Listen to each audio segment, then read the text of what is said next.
Welcome to the Virtual Memories Show. I'm your host, Gil Roth, and you're listening to a weekly podcast about books and life. Not necessarily in that order. You can subscribe to the Virtual Memories Show on iTunes, or use our RSS feed with your favorite podcatcher. You can find the RSS feed on our websites, vmspod.com or chimeraobscura.com/VM. We're also on Twitter, Instagram, and SoundCloud at VMSPod, on Facebook at facebook.com/virtualmemoriesshow, on Tumblr at virtualmemoriespodcast.tumblr.com, and on YouTube. URL's really complicated, so just go to YouTube and search for Virtual Memories Show. You can support this podcast and get access to exclusive content with a recurring monthly donation via Patreon. Just visit patreon.com/VMSpod and set up your level of support. Every week you'll get new material from our patron-only blog, and you'll also get to listen to my quarterly bonus podcast, Fear of a Square Planet, which features extra material from our guests and is only available to supporters of the show. So visit patreon.com/VMSpod or paypal.me/VMSpod and help me continue to produce smart conversation about books, art, comics, and culture every week at the Virtual Memories Show. Well, today was Eclipse Day. The total solar eclipse has come and gone. I don't seem to have any corneal damage, which is awesome. I didn't get too enthused about the whole shebang. It wasn't going to be a total eclipse here in New Jersey. It was one of those partial ones, and you can't look at it anyway. And I was too damn lazy to go out and get those glasses or anything. So, the plus side, I read, the next total solar eclipse in the U.S. is going to be in like 7 years. I say a plus side, but that's actually got me into a sort of anxiety, dread thing, which is my standard state, as I'm sure some of you know. But it's a question of where I'm going to be in 7 years. I mean, is there a chance I'm still going to be doing this? Because I'll be 53 at that point, and I'm not sure yammering in the void at that age is well, nothing's dignified really. Just look at it. The thing is, though, I can't imagine not having this in my life. I don't really know how I'd replace it. I mean, certainly not with caring, thoughtful conversations with friends or something. That's just not me. But I do wonder how far I can really take this. I mean, there's no shortage of wonderful people to talk to. I've got this business trip that's going to leave me in the UK for a few days in October, and I'm working on a couple of my Mount Rushmore level prospects there. Also, I've just opened a front in the war to get my all-time top guest prospect. I'll let you know how that goes.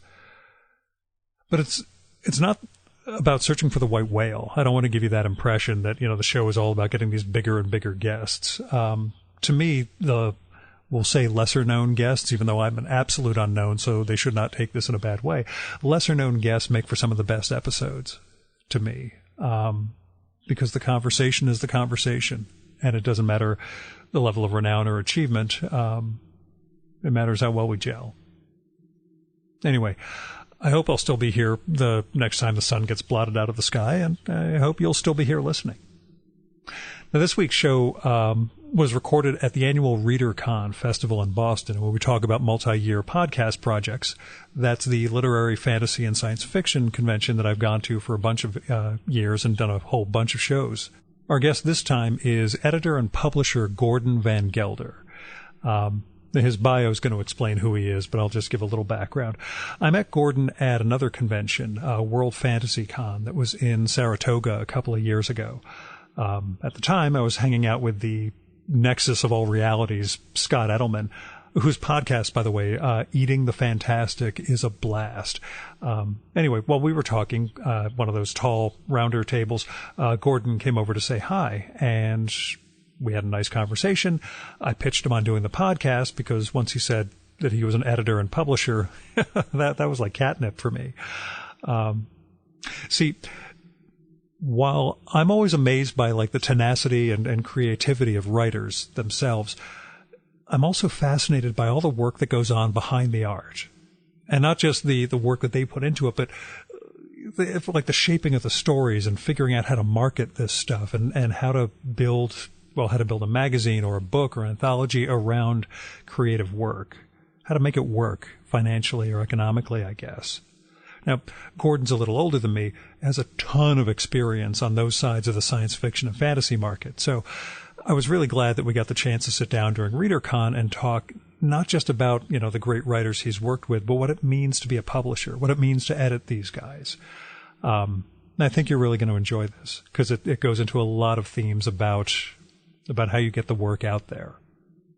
Now, there's no real caveats about this one, except Gordon only lives about 20 miles away from me here in New Jersey, but somehow we could never get around to recording until we were both like 200 plus miles away up in Massachusetts. Life's funny like that. Anyway, here's Gordon's bio from the new anthology he edited, Go Forth and Multiply, which is published by Ramble House. He's also got another anthology coming soonish, but I'm not sure about the pub date. It's called Welcome to Dystopia, 43 Visions of the Coming Years, and that's from OR Books.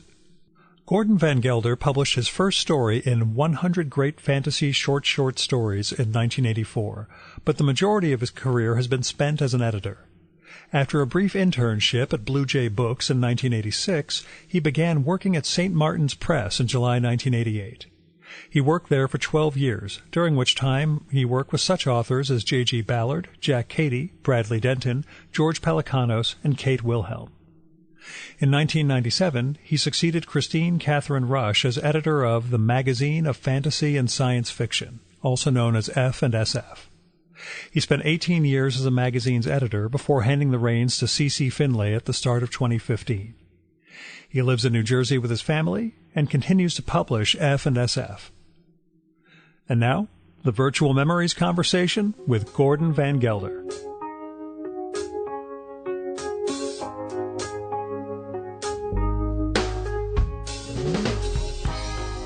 Why don't we start with just how the magazine changed and how it changed you from the time you started there to you're still the publisher of F&SF, but stepped down as EIC. How did the whole environment change? And again, well, let's see. I bought the magazine from the Furmans in 2000, and it was a family business. They'd been involved in running it since 1949. And I remember when I bought it, I resolved not to change anything significant in the first year until I really had a sense of how I was running it and how it ran. Mm-hmm. And at the end of the first year, I don't think I ever sat down and took stock like that. I was just happy enough to keep it going. Yeah. But that's a preface to saying I did not try to bring any radical changes into the magazine. Certainly fussy little things. No two editors or publishers are ever going to do everything the same way. But I basically tried to keep it the same, more or less, primarily focused on fiction, top quality nonfiction as well as fiction.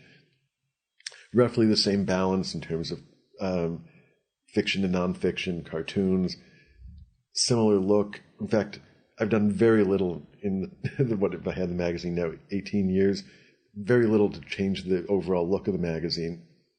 So overall, the only significant change I feel like that I made was switching from an almost monthly schedule to bi-monthly. And that was actually something that Ed Furman had wanted to do for a long time. And when I was the editor, I talked him out of it. And I didn't especially want to go to it, but in the 2000s, when the Postal Service was raising the postal rates so much, it just didn't make sense to keep going on a monthly schedule. So that, in terms of changing the magazine, that's the single biggest change I'd point to. I use this line a lot. When I was a little kid, I wanted to be a paleontologist, and I thought dinosaurs were the coolest things. And now as an adult, I find I am a dinosaur, and I try to feel like that's cool. Yeah. But I do feel like there have been huge changes in the industry, but I think there's something to be said for the few things that resist change. And I've tried to a certain extent to keep the magazine as something that resists change, and that the digest format remains the same. Like I said, the basic structure of the magazine hasn't changed all that much. The second part of your question as to how it's changed me is really tough to answer. Yeah. I was about 30 years old when I became the editor. And when I bought the magazine in 2000, I guess I was 34 or so. So, of course, I've gone through, like anyone would, pretty significant changes in the last 15 years, 20 years, whatever it is. I'm not sure what to point to say where the magazine's changed me, because there's 100 little things I can think of, just in terms of how I relate to people. You can only read so many stories over and tell people, no, we're not going to publish this so many times without it having some effect on you. But I'm not 100% sure what that effect is. You have become the science fiction and fantasy hatchet man. No, you're not good enough. Just cutting off and. For years, my basic rejection letter would use the word "alas" in it, and the writing community picked up on that, and they started calling them "alasograms." I even threatened at one convention that I would just do up printed cards that said "alas," and that would be my entire rejection letter. And everybody loved the idea. They thought it was, I guess, more merciful than a longer letter. So I don't know if it was ever going to be the hatchet man, but the alas man, maybe. Nice. And what's life like after giving up the editorship but staying on as publisher? Mostly the same, except with less of a reading burden. And I'm actually able to read more outside of the magazine now than I could back, when I had so many submissions coming in every day to look at. I'm still doing so many of the other basic magazine functions that I was doing before that it's not a dramatic change. I still oversee the covers, the whole production process. I still pick the cartoons that go in the magazine, securing the advertisements, overseeing the subscription end of things, all the nitty-gritty stuff that no one outside of the industry really cares about. But without it, there's no magazine. Exactly. Yeah. And so on a day-to-day basis, it's not that big a change. The primary thing is that I'm not, when I finish at my desk at, 4:30 to 5:30 in the day, I'm not then immediately going up and, going upstairs and bringing a ton of reading material with me for the magazine. Mm-hmm. That's probably the biggest change now. Yeah. Were you finding yourself burned out in terms of reading? Originally, I phrased it in a different way. Sorry. No, that's okay. I think I was lying to myself. There's no way around it. I had definitely seen too many similar stories too many times. Before I became the magazine's editor, I'd been at St. Martin's Press for, 8 or 10 years. And I'd already developed techniques for keeping myself fresh as an editor.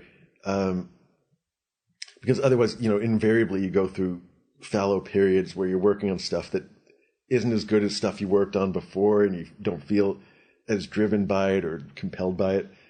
For years, I'd go, there'd be fallow periods and then really intense periods of editing the magazine. But there was a stretch where I felt like I had gone a very long time without really getting excited by anything that was coming into the magazine, and longer than usual. And I, sort of had objective correlatives for making sure, seeing, is it me or is it the stuff coming in? And most of those were indicating it was me. Mm-hmm. And 2013, I think, I flew out to Brighton for a convention, and I had 2 books with me. One was, what's his name, Clayton Christensen, the business guy at Harvard who wrote about disruption. And I had his big book on disruption with me. And I was reading a book by Mike Ashley on the history of the science fiction magazines. And I was looking at the cycles that the science fiction magazines went through with John W. Campbell and Horace Gold and Fred Pohl. And the way Ashley spun it, they generally followed a similar pattern of a very intense early period with the most creativity, and then a fairly long, strong period of where they'd settled in, they knew what they were doing, and sort of playing at the top of their game. And then a period where they were being disrupted by, that's why the other book came in, where other markets were coming in and displacing them. And I could see, as I was reading the two books, how much of that was happening to me.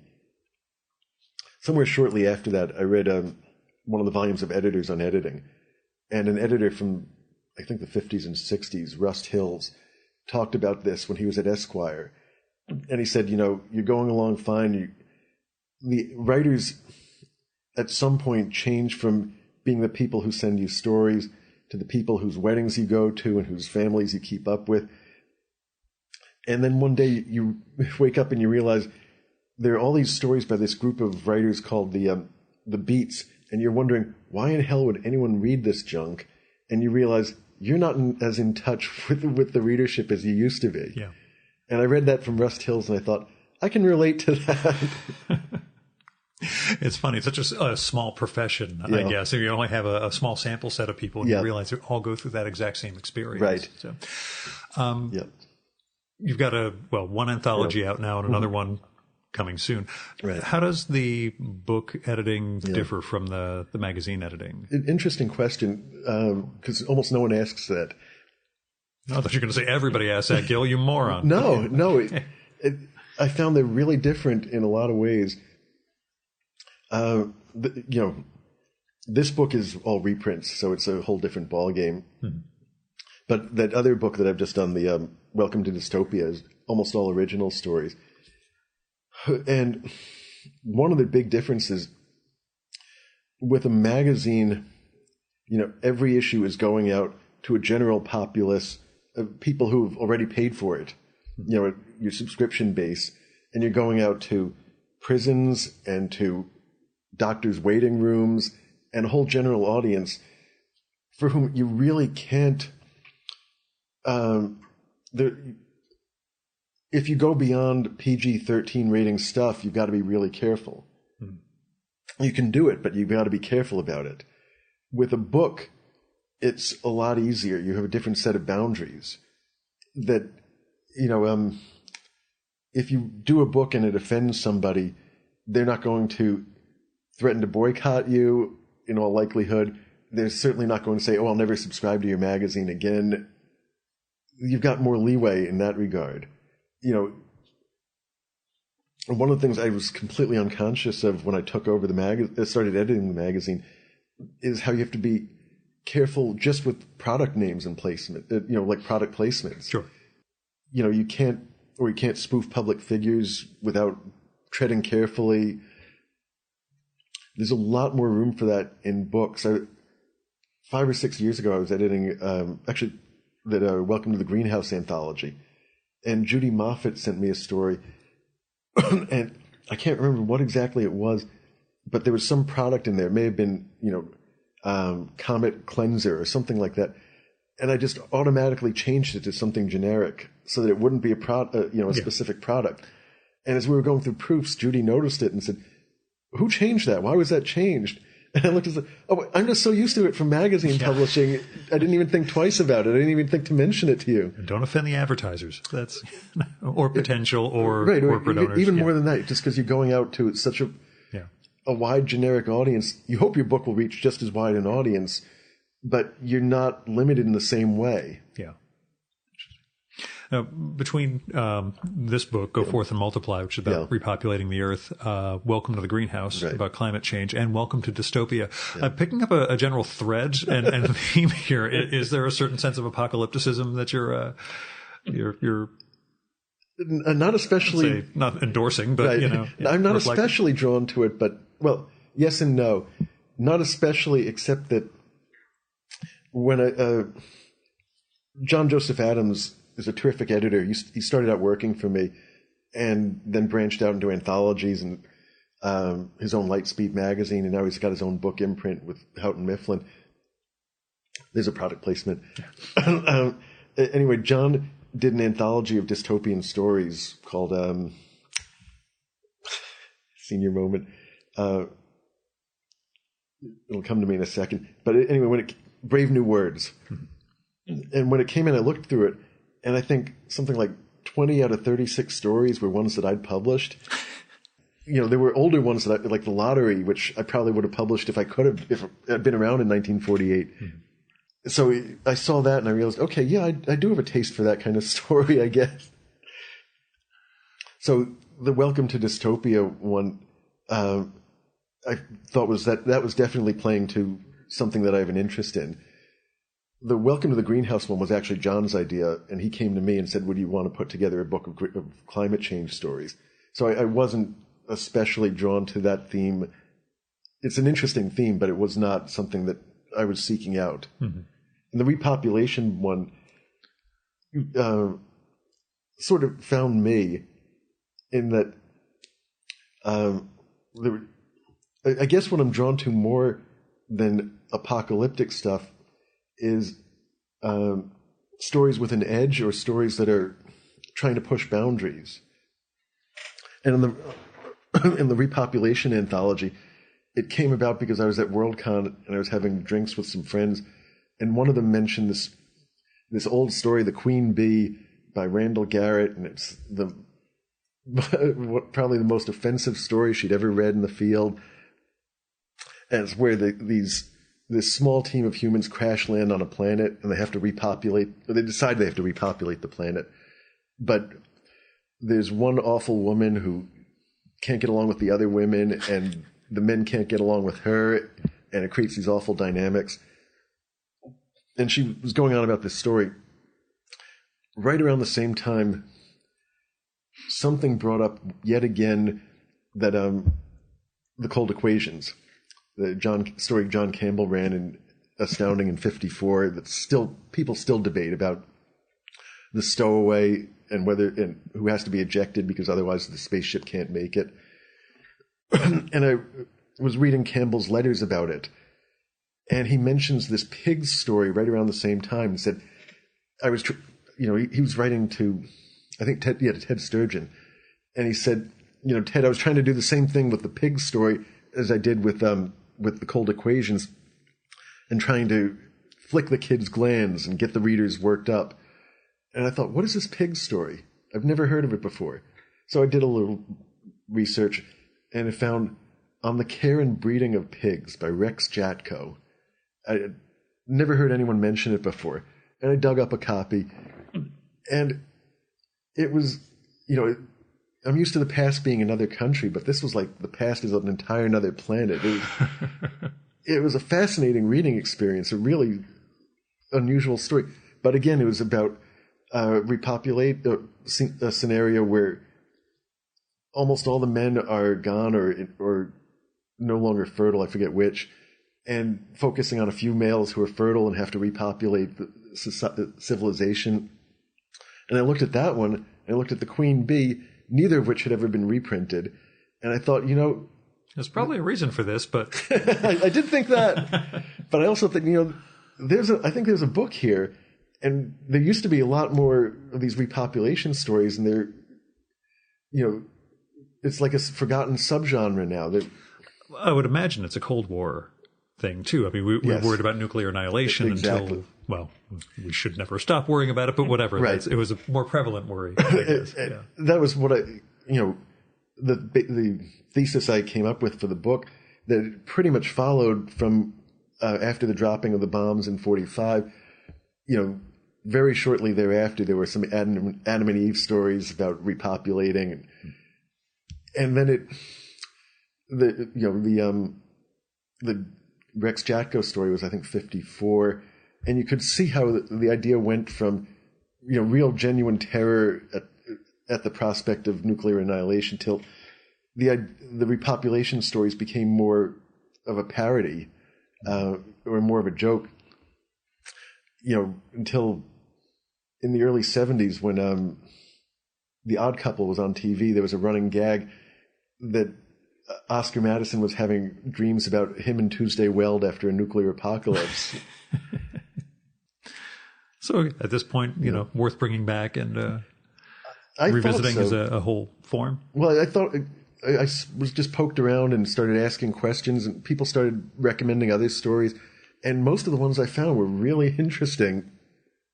There was one, unfortunately, I couldn't get the rights to, by Bob Shaw, that was a similar scenario. It's a story called Call Me Dumbo, where it's told from the point of view of a woman who's sort of in a fog or in a haze, and she's basically sort of alone on a planet with her husband and 2 kids, and it gradually comes out, or she goes, is coming out of the fog and realizes something's wrong here, and I think she runs away, and the husband tracks her down and, sort of screams at her, "Don't you remember any of this at all? That when we crash landed here, it was just the 2 of us, and I had to put you through that sex change so that we could have kids." Yeah. So, a genre worth bringing back. Okay. I certainly thought it was worth reading. We'll see what readers say as to whether it was worth bringing back or whether these should have been locked in a closet forever. But I find them fascinating. Yeah, I'm all about the time capsule. I'm all about, what these things said about who we were then and what they do now. Speaking of the dystopian vibe, and those were commissioned nowadays-ish. Right. Yep. Pre-election, I assume, because of the timeline for publishing? No, this actually, all came together post? On election day. I mean, inauguration day. Yeah. I was having lunch with John Oakes, who's the publisher of, or one of the publishers. It used to be 4 Walls, 8 Windows. Right. Yeah. And, I knew John from those days. And we were just, talking about Donald Trump and inauguration. And I had just swapped emails with a writer where I'd come up with an idea. I'd seen a headline about how women's brains supposedly go through a significant change during childbirth that lasts for up to 2 years afterwards. At least that's what the research was saying. And I thought, that's a good material for a story. And I was pushing it farther and thinking, what if some politician says women can't hold office for those 2 years after they're they've Don't had a kid? give them any ideas, but go on. Yeah. Well, then I started thinking, what would Sarah Palin do with something like this? And that's when I realized, okay, this is out of my depth. And I threw it to a writer who I thought would love it. And she said, it's a great idea, but I wouldn't touch it because I'd be afraid of giving anyone ideas. And I started thinking, okay, are we at a stage where we really can't write short fiction like this because we're afraid of the politicians? And I mentioned this to John on inauguration day. And he said, what a great idea. We ought to do a book, of political stories, sort of ripped from today's headlines. And I said, well, I was toying with that in the back of my head, of something about dystopian stories, and make it really pointed and say how bad the next 4 years could be. He loved it. Mm-hmm. So, we pretty much cooked the book up on the spot. And I did solicit specific authors for stories for that one. And almost everyone I contacted wanted to write something for it. Some of them couldn't because of deadlines or other commitments and so forth. But there were several writers who sent me a story and then said, do you have room for another one? I'd really like to do a second story for the book. We'll have the sequel. And again, 4 years of it, if we're still around. I've actually just sent a proposal to the publisher for a related book, but we'll see if it works. Who knows? Now, is that a rapid timeline for putting these together? Yes, that one was. Because that's from my old publishing days. It seemed like, you needed a year plus marketing, blah, blah, blah. Right. But, And that one, I really wanted it turned in fast, just because I was afraid that the president wouldn't stay in office long enough. Well, again, we can make a Pence Handmaid's Tale story, but whatever. There's at least one like that in the book. Oh, good, yes. Good. Yeah, I got the text from you, but I haven't had time to read because I've been. Crowley sent me the PDF of his book last week, and so I figured I better so buckle down. Right. And that was only 4 days. I burned through Crowley's book, which I felt pretty good about. But I deliberately did the Dystopia anthology with a lot of short pieces. I think there are only 2 that are over 3,000 words. Partly because I really wanted it to be, disjointed or a multiplicity of voices so that it wasn't just 2 or 3 really significant dystopic visions, but a lot of small ones that sort of add up into a larger whole. We'll see how well it worked once people read it, but I definitely envision the book as having lots more, a lot more visions and voices. So it's more of a disjointed reading experience. Give it a shot. I moved it into a PDF on my iPad over there. So, and of course I'll buy a copy when it comes out for reals. Let me ask, when it comes to either the magazine or the anthology, I'll put it this way so I come off sounding terrible first. My show tends to average annually 70% male, 30% female guests. Yeah. I once went 2 years without a non-white guest appearing on the show and didn't realize it because I live in a goddamn cocoon the way everybody does. What do you do? Without having a quota in place, but making sure you're getting representation from, the world. Yeah. It's a very difficult question to answer because almost any answer I give... It's very tough to say it without saying we have to make sure we have X number of this type of person. And that's... And, you're not trying to offend anyone or... in editing the magazine, I certainly never wanted to exclude any group or anyone. As a magazine editor, though, one of the things I felt and I found over time is that you have to learn to trust your gut instincts. Mm-hmm. And, occasionally I tried publishing a story for, sort of intellectual reasons or, for analyzing the magazine and saying, I'm not running enough of this. Let me get more of that. And every time I'd be disappointed. It wouldn't go over well with the readers when I'd try a story like that. And I'd be looking at it saying, I didn't care for the story. The readers didn't care for the story as far as I could tell. What was the point in running it? And things like that taught me to go with my gut more often than not and say, does this story really hit me? Does it have an impact? And I would use a variety of other readers to get their takes on stories and say, I'd be on the fence about a story and I'd show it to 4 people. And if 3 men liked it and two women didn't, that would really tell me something. And I'd think, is this story really something that men only relate to? And I'd base my decision on whether or not to publish it in part on that. But the best stories I found would always transcend any question of race or genre. So to a certain extent, the question of getting a balance is always about a second tier of stories in a certain sense, in that I guess another way to phrase it is that there's always the ones, the no-brainers, the ones you're sure about. And then there are always the stories that you're sure you don't ever want to publish them. Yeah. And then there's that large body in between those two extremes that make up a lot of each issue because no magazine can exist and survive on only, top flight stories. Yeah, everybody focuses on the Paris Review's great ones, but they've had their share of. And a magazine I don't think could even exist if it were only supposed classics. So when you look at that big body in between and figure out how you're going to shape it, as an editor, I never tried to shape it very consciously.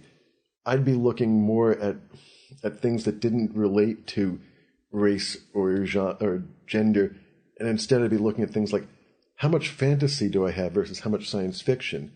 How much do I have that's set in the here and now versus stories that are set in the past or in the future?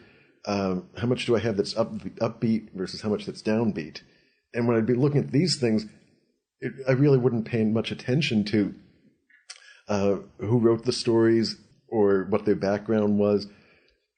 And when people start, in 2006 especially, I started getting a lot of flack from people saying that I wasn't buying enough stories by women. During the whole conversation that I was engaged in online, only one person really said anything about the fiction I was publishing. Almost everyone said stuff about the identities of the authors. But there was very little indication that they were even reading the stories themselves. And they're just counting names and pretty much, yes. Yeah. And when I was in college in the 1980s, that was very big in literary criticism, that people were going through. I went to Hampshire College in 1989 to 93. So, yeah, I know from the whole deconstruction world and, the gendering of everything. The way I said at Hampshire, you couldn't study Shakespeare. You could study Shakespeare's treatment of women. Okay. So I had to go to UMass to actually take a Shakespeare class during that time. But, we're on the same I think you got it even worse than I did. It was really just coming in when I was in college, 84 to 88. And I remember there'd be articles that were nothing more really than looking at the Norton Anthology and counting how many stories in the book or how many poems were by men and how many were by women. And it was a useful tool. Sandra Gilbert and Susan Gubar had just published The Mad Woman in the Attic, if I'm remembering right. Yeah. There was some really interesting stuff being done on the subject. And Elaine Showalter was one of my professors, and I thought she was brilliant. But I thought a lot of other criticism that I was seeing was, like I said, was really just, a matter of counting heads and saying there's a lot of inequality here, which is true, but it was also not really, well, in editing, it wasn't really addressing the contents of the magazine so much as counting the heads, right? Yeah. And I was always more interested in what was on the page than what was going on in the writer's life outside of the page. So I probably sound defensive because I felt defensive. It's very difficult to balance those. And I did feel defensive for a long time because I felt so many people were assailing what I was doing with the magazine without really looking at the magazine. Mm-hmm. I was saying there was one comment that out of all the stuff I saw online that really seemed to be from someone who read the magazine. And that's the only thing that really stays with me from all of that. From a woman who said, and her initials were PM, and I thought it was a great comment. She said, I got tired of reading the magazine because so much of it was middle-aged guy angst. And I thought, that's probably true. I hadn't thought of that. And she pointed out a lot of father-son stories, which was a theme that I would certainly relate to and hadn't realized I was buying a lot of stories like that. That I found incredibly valuable. And I started looking for more stories with, father-daughter or son, or mother-son, mother-daughter themes, and trying to broaden that. I could have certainly made more of an effort to reach out to different communities. And I sometimes wish I had, but I also know what of a workload I was carrying. And I also look at that and say, how much time would I have had to reach out to X, Y, and Z community? And there's also a real, it can be really difficult. You reach out to some group or some community and they send in stuff and you don't like it at all. Then you're on the hook. Then it's even worse than if you don't contact them in the first place. If they send in a story of their own volition and you don't like it, that's the usual state of affairs. If you go to them and say, please send me something, and it comes in and you go, no, don't, why'd you send this to me? Then you're like, it's almost as though it's a direct affront to them. Yeah. And I know one editor, I probably took this too hard, but she was running another magazine and she nagged and nagged after this writer who she really wanted, and she really wanted him to submit to her magazine because he was a bestseller. And she said he finally sent something, and it really wasn't all that good, but she felt she'd put in such an effort to get him to submit that she couldn't say no to it. Right. And I remember reading the story without knowing the history of it and thinking, why'd she buy this story? Yeah. And I feel like that was a bigger betrayal to the reader than anything else. You're buying the story not because you want to run it in the magazine, but because you're looking for the representation or because you put in the effort and therefore, I know those bottom of the drawer stories I've heard. It's a weird, like you mentioned, the father and son thing. Yeah. That 2 years without a non-white guest thing did not occur to me until I started looking over the whole list and thought, a black person I invite to the show is going to look at that list and think that's a nice white podcast you've got. Right. You know, Yeah. they're not going to think this is, you know, they're going to think it's conscious. So luckily, the one who broke the streak was Keith Knight, the somewhat militant black cartoonist. And that really, Yeah. you know, I asked him, I'm like, am I racist or just completely in a cocoon? He's like, sort of both, but it's okay. Let's work on this. Right. You know, develop from there. But yeah, it's, again, those things you don't see, those patterns, I guess, in terms of what you're selecting that you don't even catch at the time. With fiction also, you know, I never asked a writer to send me a photo or to identify themselves. Right. So there was one writer I published for years without knowing whether she was white or black or anything in between. You know, on the page, everyone's black and white. And so I always felt like there was a certain expectation, you know, false expectation of asking someone to judge the author rather than the work when looking for diversity, which was not the point of diversity. Yeah, but that's the point of the whole multicultural project, at least as I went through it back in college, was identity over artistic value, because artistic value was a societal construct and blah, blah, blah.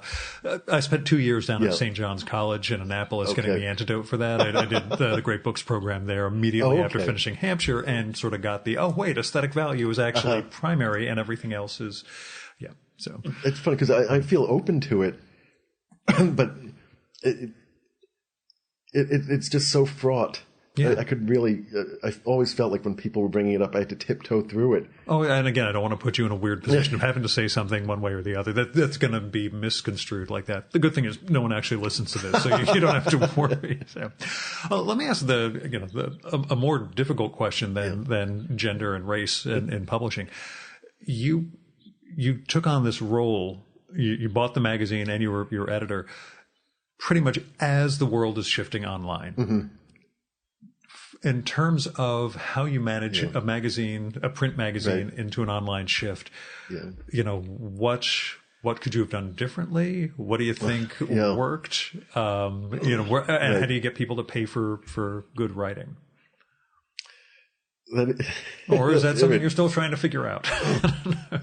I think everybody's still trying to figure We'll talk about abortion next. Right. As a light pass. Take it nice and easy from there. You didn't have a framework. I mean, you're going. Nobody had a textbook for how to deal with the shift to online. Right. So, in terms of buying the magazine, my main thinking was that this is too good an opportunity to pass up. This is not. You don't get a chance to buy F&SF twice in your lifetime. Mm-hmm. So, you know, it was either buy it now or, you know, regret it forever. We had started a website. Certainly before I bought the magazine, I'd say 2 or 3 years before. And that we were already seeing some of the web stuff growing. Shortly after I bought it, we started our first electronic edition. So I was never afraid of it. It was with a company run by the Pendergrast brothers, and I'm blanking on the name of it now. It was a great little company. I want to call it Fiction Wise, I think was the name. It sounds familiar for that era. And they were great to work with. You know, we'd send them the files for the issue every month. They'd put it right up right away. We never heard any complaints from customers. And then around 2008 or 9, they got bought out by Barnes & Noble. That was trying to expand the Nook. And I thought it was a perfect match. You know, it looked like Barnes & Noble had figured out a great way to compete with Amazon. And from what I could see, Barnes & Noble bought it and did nothing with it. And the Pendergrasts made out great and nobody else did. Yeah. That 2009 was, I'm pretty sure, around the time that the Kindle was launched. And that was when ebooks really went from being an oddity that is going to be something in the future to being something that is a major presence now. Up until 2009, digital was important, but it wasn't really a big threat to the print world. And I don't know if you remember this stuff, but going back at least to 1997, one person or one company after another tried launching an online magazine to compete with the print magazines, and it did not work. Yeah. You know, I mean, Omni Online, I think, was 1996, after the print Omni went under. And you start there and you look at others. And we'll get rid of all of those PPB costs, and we'll be able to right. undercut and make, And it just looked like nobody wanted to read any fiction on a computer screen. And I still feel like the majority of people don't want to read fiction on a computer screen. They want to read it, you know, in a handheld device is fine, but not clicking to scroll down for fiction. Yeah, not on a desktop computer. Yeah, right. Yeah. 2009 is still in my mind around the time when it really changed. And as the Kindle got big, more people started spending, investing in an electronic, some kind of e-reader, and started viewing all that print accumulation as clutter in their house. And, in the 2 or 3 years after that, I kept hearing people saying, "Oh, I no longer buy anything on paper. I don't want the clutter. I've been getting rid of scanning all the old stuff I want to keep." It was a real transition in that phase to people deciding, okay, electronic reading is here to stay and it's the way I want to go. And that's really when I started to see the transition in the field, in terms of publishing. Around that time, I wound up cutting a deal with Amazon for F&SF, where they had exclusive electronic rights to our magazine. And it was a 5-year deal. It just ran out last year. And we're still kind of in a transitional phase, as we're now available through waitlist books also. And we're looking at some other options while still being with Amazon, of course. But that period, I guess the last 8 years, to my mind, are the most important years in terms of the digital versus print. And Eric Flint had a great comment around that time when he said, people don't want digital or print. It's not an either or thing. Ideally, they'd like both, but people are happy to read in one form or another depending on different needs for different days, and they don't have to be in competition with each other. And I think that's still my guiding principle.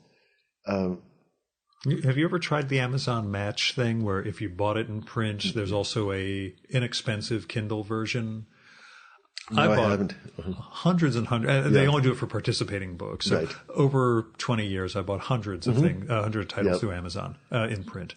And I went to check and see which ones I could get. 7. There were 7 books total. And one of them was Cryptonomicon, which, I'd already gone through multiple times. But it was just one of those, really? You launched this thing and there's almost nothing that's... I suspect that it's a lot of the publishers doing it. Oh, yeah. No, most of this stuff... we both know is tied into the publishers wanting to preserve a... Right. I know I've always wanted to do something with Amazon where, you can buy a print subscription at one rate, a digital subscription at another rate, or pay a fee and get both. Mm-hmm. And we've just never been able to work it out. And honestly, if we had more demand for it, we'd probably figure something out. But the demand hasn't been great.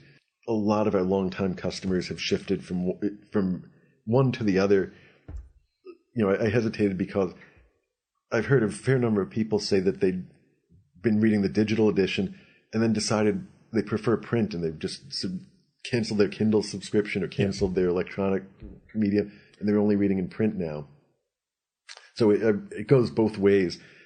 But I didn't find a lot of demand for both versions, for someone who wanted to have both versions. To transition between them. But again, it could be one where they didn't know they wanted it until you offer it. And that's always a tough thing in a business cycle to make that investment with the trust that the customer is going to discover something. Right. And there are people who would be happy to read the magazine in electronic format as long as they got their physical copy in pristine format so that they could keep a collectible, copy on the shelf. That's also a big part of this particular readership. Or I don't just mean the F&SF magazine, but the F&SF world. Yes. There is a collector vibe that I rarely see in other literary... Or accumulator. Yeah, well, I was going to try and be nice about it, but we'll just say a Collier Brothers vibe that, it's... I'm certainly guilty of that myself. I gutted my downstairs and turned it into a library so I could, start building in shelves and pile up, which I've moved over to book carts subsequently once I filled that particular attempt. I'm also the guy who tried hacking up Samuel Delaney's apartment to help him move, and that I remember the old apartment on on the West 80s, where it was basically ready to collapse on you at any moment. Why is that a thing? In this, the next question is, why are short stories so big in F&SF compared to other genres? But that one's the easier one. Okay, tackle that one first, because I'm curious. The short story is such a great format for exploring an idea. Mm-hmm. Henry James couldn't write a short story because he was all about character and mood, and you need greater length to explore character in any depth. But I meant, that idea I mentioned before about women not being allowed to hold office if they've had a kid within the last 2 years.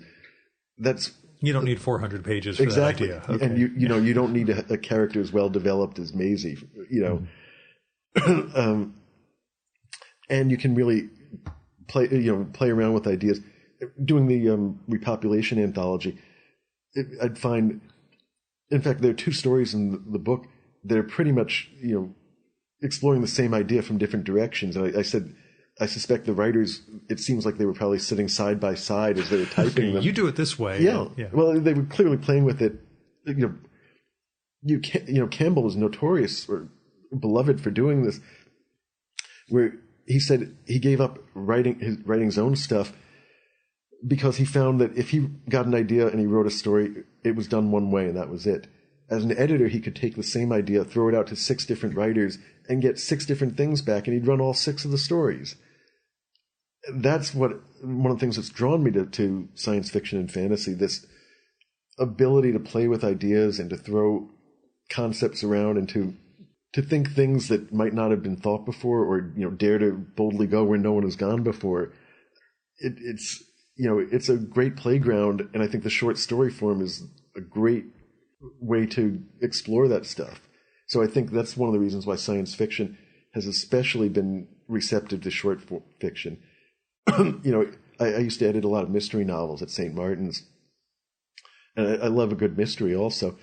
I've never really read much mystery short fiction because so much of what I have read, I used to joke about it and say, in so many of these stories, you've got 3 characters, one of them's dead, one of them's trying to find out who did it, and that doesn't leave a lot of question afterwards. Yeah, understood. So the collecting vibe, or the accumulating vibe, however we want to put it. It's certainly been part of the field from the start. And I was also a comic book guy, so I also get that part. I was the joke I tell, I was superheroes and then moved on to the indie art stuff as I got older. Last fall, I was having dinner with the Hernandez brothers and some pals, and one of the Hernandezes just suddenly turned to me and asked me what I thought of Captain America: Civil War, the movie, and I said to him, Beto, I stopped reading superhero comics because of you and your brother. So, I don't have an opinion on that at all. Turned out he had a lot of strong opinions about that movie. But, so I understand collecting from a serial comics perspective, but, I'm not sure what the impetus is. I certainly, inherited it.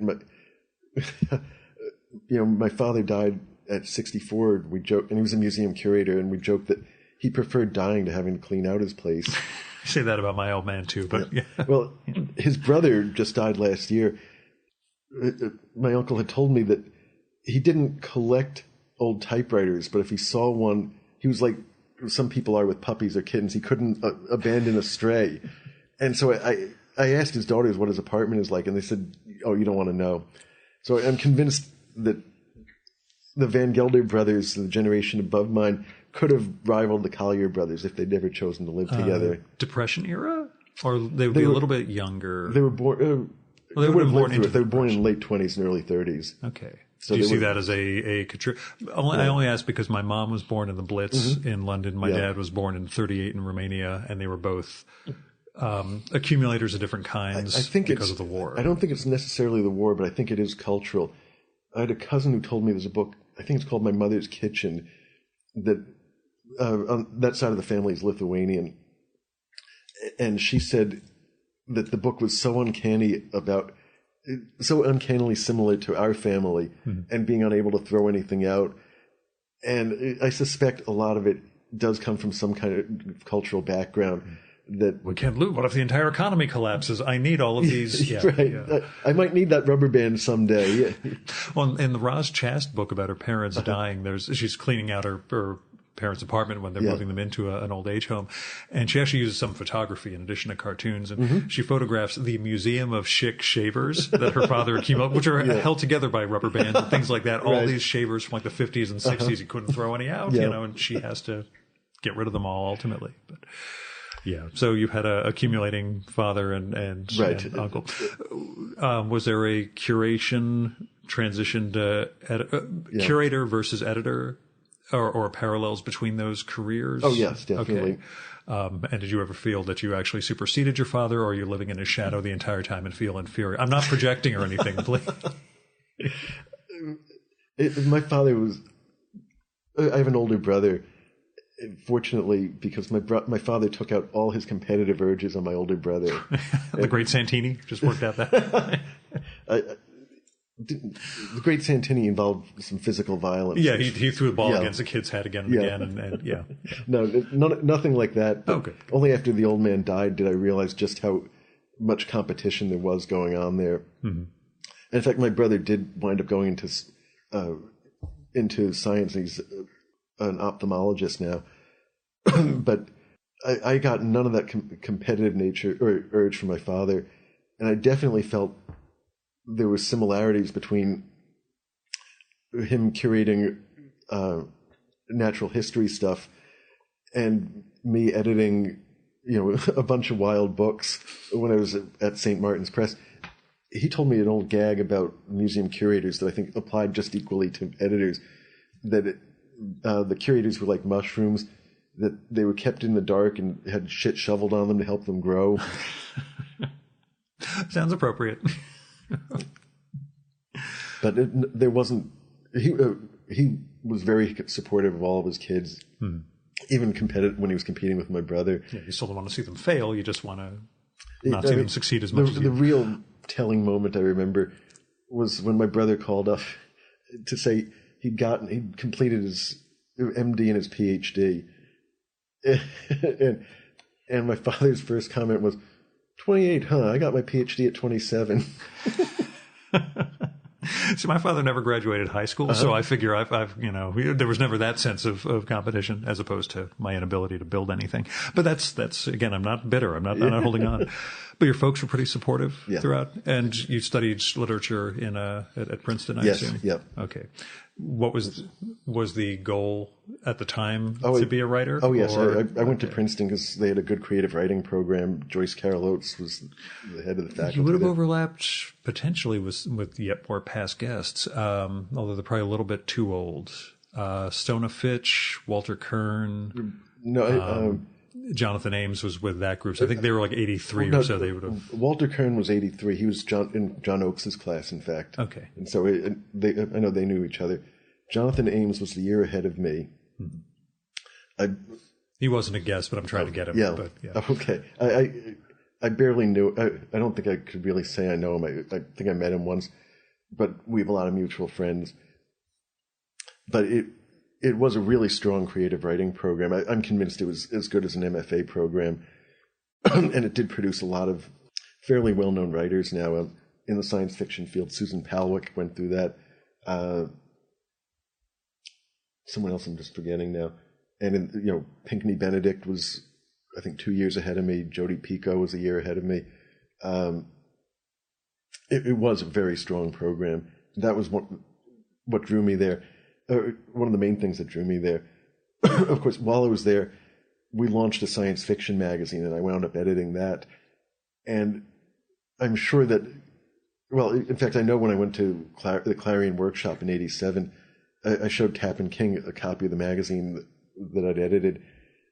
And his comment to me at the time was, "There's room for you on the dark side." Yeah.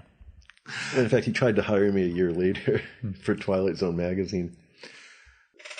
What was the first time you rejected a story by someone you idolize? I can't think. Or at least the most memorable right. time you've done that. because idolize is a hard term, but yeah, but writers whose work right. you adored. The best example I can give of that was a story Ray Bradbury sent in 98 or 99. And I remember it came in as the reaction to it would have, the term meh would apply now. It was Bradbury being Bradbury, and it was not one of his best works. And when I was working for Ed Furman, I'd send him all the stories I wanted to buy every month, and he'd go through them and get back to me and say, no to this one, no to that one, yes to the others, we'll get the checks out soon. And I remember on the Bradbury, he got back to me and said, this one isn't really all that good. Are you sure you want to buy it? And I said, well, I thought the same thing, but I thought you'd kill me if I turned down a Ray Bradbury story. And he said, well, let's take that chance. So I sent it back to Bradbury's agent, and about 3 days later, I got a better story from him. And I always took that as a lesson that there's no professional in the field who can't take rejection, and the good ones bounce back from it right away and learn and grow from it. And so after that experience, I really never agonized over rejecting, X or Y big name writer, because it's all about what's on the page. There's certainly writers I would be more inclined to buy a mediocre story from than, because of who they are, than some the newbie name writer. Would still be a Sure. draw. So, yeah. But that's the best example I can think of. I can't really recall I'm desperately idolizing some writer and then getting a story and not wanting to publish it. It probably happened, but I just don't recall it at all. You don't want to name names, because one of my other questions is the level of grudge keeping in this we'll say market, for lack of a better term, because ghetto sounds terrible. Right. And how much talent management did you have to develop for yourself as a skill as part of this role? Which way do you mean? Well, which way do you mean talent management? Talent management of the writers as opposed to managing the magazine staff. Oh. Yeah, like the care and feeding of right. writers. That's always part of editing, and that's to some extent that's the fun part: interacting with writers and working with them, throwing ideas at them, and watching them develop. And honestly, it took so much of the experience of being the magazine's editor is a self-discovery process, and it took me years to realize just how much I like growing things and watching them grow and flourish, and trying to make sure that they don't fall apart. My daughter makes fun of me because I'm constantly taking avocado pits and trying to grow an avocado plant out of them. Yep. So, the joy for me was watching a writer like Laird Barron or Paolo Bacigalupi, start strong and then grow stronger, or Mary Rickert. That to me is more glorious than buying a story by Ursula Le Guin at the top of her game. When because with Ursula you feel like it's a no-brainer. Any monkey in this job would know to buy that story. Mm-hmm.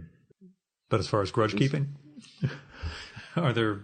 I assume there are writers who, goddamn Van Gelder, A lot of writers would say that to me in a joking manner. It's hard to suss out the ones who really believed it. I assume that the ones who do would never come and speak to me. There was one writer I had a kind of feud with actually here at ReaderCon, and this must be about 10 years ago now. And we had it out at the convention, and that was that. And I don't think she's ever spoken to me again, but she might have. It resolved things. It was, as far as I was concerned, it was treated like adults. We got over it, and that was that. As you ask about grudges and stuff, a couple names do come to mind. You don't name names unless you're up for it. No, in which case it'll be funny. Of course I wasn't going to. What I wonder over is how much it was. I guess I do hold a couple of grudges when I think people went out of their way unnecessarily to be difficult. I expect writers to be concerned about their interests first and foremost. That's natural. The process of writing is a very egotistical process. It comes with the territory. I don't have an issue with that. But there would be some writers who just couldn't help themselves, I think, and would just make things difficult, for no good reason. And sometimes when they made things difficult for me personally, I would take it personally. I tried never to turn down a story based on the writer. So, if I got a story by someone who had rubbed me the wrong way, I try not to bear anything about the writer in mind as I was reading the story. How well I succeeded at that, I don't know. Sure. I do know through hearsay there was one writer who maintained for years that I was the reason he couldn't sell to F&SF anymore, that I had taken a market away from him. And I understand his perspective. To me, it was just that his fiction never did anything for me. And, I wasn't looking at him, but it was just the stories rubbed me the wrong way. It could be that they rubbed me the wrong way because of my personal interaction with him. But I tried never to look at it that way. You had, I don't want to say beta readers, but, assistants you could at least pass along to, like, am I not getting this? Or, is this really... I did, after I bought the magazine, before the first 4 years when I was just editing it, I read all the submissions myself. Mm-hmm. I tried using slush readers once or twice, and I hated it. Because they weren't telepathic and understood everything you exactly want. Trust me, I understand that vibe completely from my years of having an assistant. So. Not quite telepathy so much as that they couldn't tell, they'd spend 20 minutes reading a story when they could tell from line 1 that we were never going to publish it. Gotcha. Okay. Yeah. And I just found it so much easier for me to deal with it myself than to delegate it. But after I bought the magazine and was doing all the publishing work, I couldn't afford all the time to read the submissions. And for most of that period, it was just John Joseph Adams doing the reading. And I think it was good for him. I would, he'd show me stories that he wanted to buy, and I'd go over them with him and say, oh, this one, nah, not going to work. This one, great find. Whether he had, he had his own reading tastes too, just like anyone. So it's very possible there was stuff that he wasn't passing along to me that I might have liked. But I was always going through the pile that as it came in every day first and pulling out, Carolyn Gilman, I got to read this for myself. This one I want to look at, and then give him the rest. Mm-hmm. So he was not getting unsorted stuff. He was already getting the stuff I automatically didn't want to look at. Yeah. So you weren't blackballing anybody, as far as we know? Not as far as I can recall. But, the problem is there will be people who believe that I was because I turned them down once or twice. Yeah. And I can't really disagree with them in a sense because I wasn't buying their stories. And they might have sent me 8 more and I might not have bought any. I might have bought them all. I'll never know. But if, essentially to some extent being blackballed is in the... I guess I'm trying to put it in their, put the ball in their court and say, if they didn't send me the stories, I wasn't blackballing them. Yeah, being discouraged means you're not a professional writer. So, and I could say that because I'm not a professional writer, I'm easily discouraged. Actually, I was at a writers' conference at Rutgers a few weeks ago, and somebody asked, "Is there one skill or talent that you've seen that every successful writer has?" And it occurred to me the one thing I've seen among every writer I've ever known who was a big success was tenacity.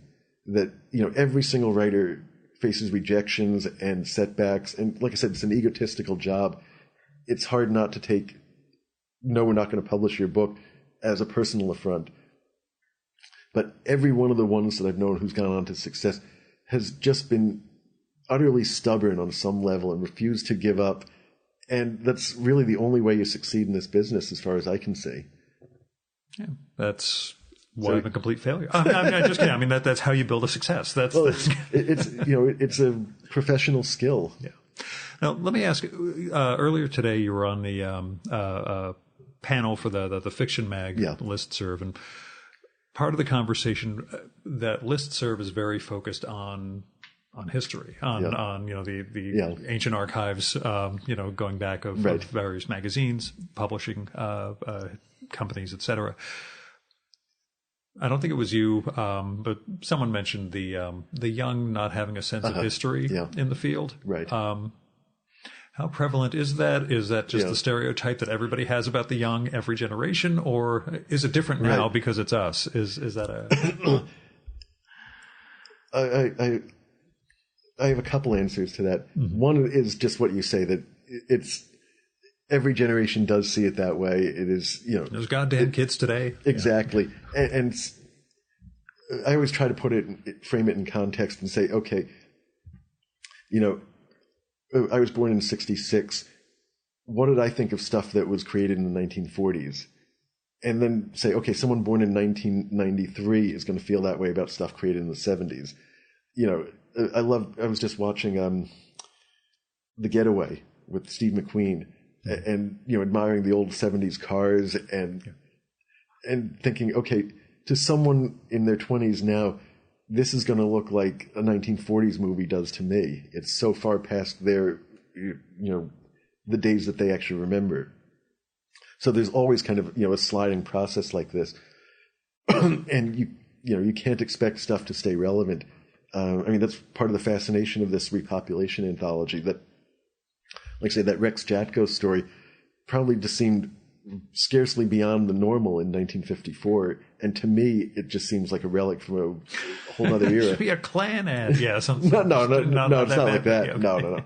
No, in fact, it's a pretty sensitive story, but it's just so, it's dealing with issues that were so far beyond what I ever had to deal with in my life. Okay, gotcha. But I do see, I have someone working for me who's, I think, just turned 30, and I had someone working for me a couple of years ago who was 22 or 23, and I have an 11-year-old daughter, and I try to listen to what their interests are and see what they're getting out of the fiction as opposed to what I get out of the fiction. And all of them have some interest in history, and I think their interest grows over time. But the second answer to your question is that I do think there's been a big collapse in the science fiction field on a critical level, in terms of criticism. And I put the blame for this pretty squarely on the internet. That when the internet got big, there was this disruption, to use that word again, that kind of a rebellion against anyone in a position of authority. What makes you think that you're so smart when I can go online and say exactly what I'm thinking, and how can you put yourself forward as an expert in the field, and I can go online and say just as much as you can, and I'm just as smart as you, and nah. And as a result of that attitude, it really seemed like there's been a period where what used to be a major part of the field in terms of book reviewing and criticism really suffered. A lot of the reviewers, it seemed to me, would shy away from giving their full opinion of a work if it wasn't favorable, because they didn't want backlash coming to them online. Sure. Because they felt that was an old, that's an old antagonistic approach, and they should be kinder and gentler. Whereas, it used to be much more common for people to say, oh, such and such a book from 10 years ago is a lost classic. There's been much less of that. I don't want to say canon making or canon formation or anything loaded like that, but I have seen far less of an effort to put works in a bigger context. And do you mean in terms of focusing on the now in particular? That the recent past is already, it may as well be 50 years old? That's probably connected to it. I see it more as just a failure or an inability for reviewers or critics to attempt, almost like, I couldn't possibly, say that I know enough to say this was the best book of 1997. Okay, yeah. And as a result, in everything I've looked at, there's really very little kind of critical discourse about the last 20, 25 years. So actually, I'll give you a really good example. 20 2 months ago, Wikipedia's lead, their article on the front cover or the front page was their F&SF article. And they'd contacted me about it, and I talked with the guy there. And I'd looked at the article and said, the article's great up until 1990, and then it really, was pretty incomplete beyond that. It was even self-contradictory, I thought. And the guy got back to me and said, that's because Wikipedia requires us to be able to cite secondary sources.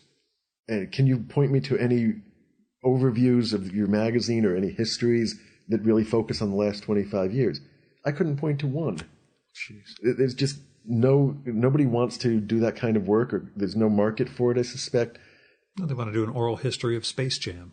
They want something that's going to get clicks. Getting clicks is. Yeah. There used to be, a really vibrant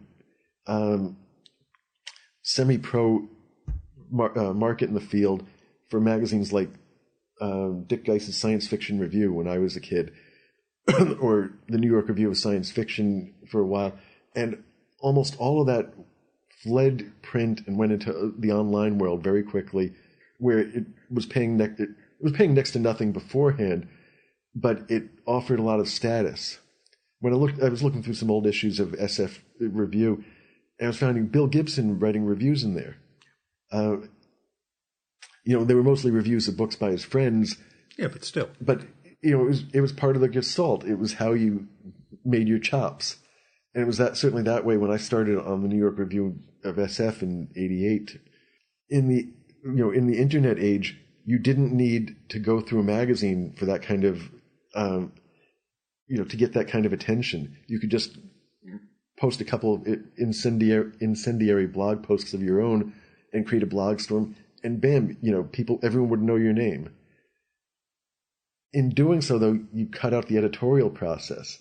So I remember arguing with someone here a few years ago who was saying that, well, a book review and a blog post are the same thing. And I said, no, if you screw it up, if it's a total disaster, who gets fired? If the answer is nobody, then it's not the same thing. Because then if somebody gets fired, then it's professional. If nobody gets fired, then it's obviously just, an individual rant. Yeah. Yeah. And I interviewed, I've known Paul DeFilippo since 2000 or so. And he, when we recorded very early on in the life of the show, sort of talked through that farm system idea, I guess. That's a good, how that's right. Sort of. I tend to view things that way. Yeah. Yeah, and it's kind of disappeared in this current iteration, and they're kind of wondering how you build the art form without that. Yeah. I guess, and that's why I'm wondering, if that's tied into the lack of knowledge of history or a critical approach to the history of this form. So. I think, unfortunately, it is. I don't. I know there are plenty of people who are interested in the history, and I see more people getting interested, and I don't see much to engage them. I was talking with someone about, whether it would be viable to do a book just sort of describing the biggest online blog feuds of the last decade. Mm-hmm. And a couple of people said, that would be great. I'd love, because I come in on some of these things. I have no idea what the history is, and I'd love to have some simple, some go-to reference that would help me make sense of it. And so I know there's the interest there, but nobody would touch something like that. First of all, to write it, you've got to be really strongly opinionated yourself, I think, or be real even-handed. And secondly, it's going to be really tough to publish in the marketplace today. I think it would be, inviting a lot of trouble. Yeah. Again, just go with oral history of, the worst ones and post it on whatever the new Gawker is, which shows how old I am. But is there a new Gawker? There's always something. Okay. And there's always something that your kid is using that we have no ability to figure out.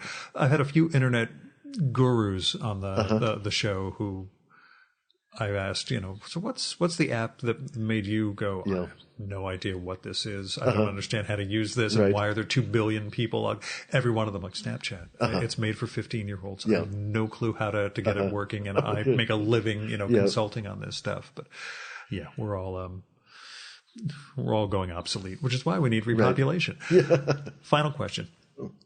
Yankees. Wild card? I'm still hoping that they'll get enough pitching to get them into the first place past the Red Sox. I was in a sports bar we're in the Boston area. Yes. I was at a sports bar last night, a Chinese restaurant plus sports bar, getting dinner, and had to use protective coloration and just, kind of quietly pump my fist when Gary Sanchez hit a home run. They ended up losing the game in the ninth. I saw that Betances walked in the winning run again. I think Chapman. Oh, I'm not. I was back here in the hotel at that point, and the internet's terrible in the rooms. I just saw them throwing the ball 4. Yeah, and the walk-off walk. Yeah, so potentially wild card, maybe AL East. I hope so. And is it all gravy? Because that's my biggest thing. Yeah. This season, you didn't go into this season with high hopes, right? Not terribly high, no, but it certainly has already exceeded expectations. But as I heard someone comment that,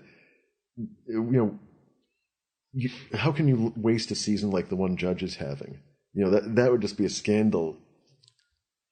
Tony Gwynn wasted a lot of great seasons. That's true, too, on the strength of that, Gordon Van Gelder, thanks so much for coming on the Virtual Memory Show.